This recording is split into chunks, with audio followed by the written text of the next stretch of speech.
Then my life, busy-busy na yung dalawang boylet dahil nga nagpitas ang kanilang ama nitong mga bunga ng kamatis na dadalahin namin sa palengke dahil nga hinahanap na ito ng aming sulungan sa palengke. At ito naman ang dalawang kuya ay busy din sa paglalaro nitong mga kamatis. Ayan, at inahirang ng kanilang ama yung mga magagandang at inahiwalay po sa medyo may tama na siya. Pero hindi naman tamang-tama, may kaunting mga scratch o may konting tusok.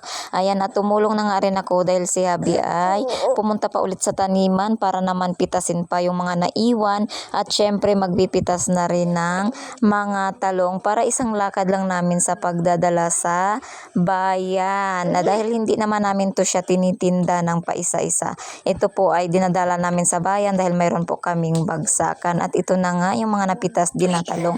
Mahirap din ang proseso ng talong at pinupunasan namin yan ng paisa-isa para makita namin yung mga magaganda at yung may tama. At yan nga yung mga iwan, yung hindi magaganda, medyo baluktot, naiwan yan sa bahay at yung iba pang kamatis.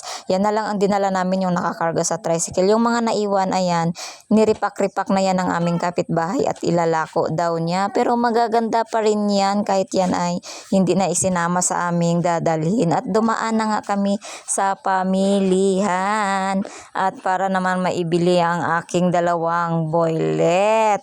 Ayan, at lumipas na nga yung birthday niya, wala man lang pa birthday, kaya ayan, binila na namin ng pa birthday. Yay!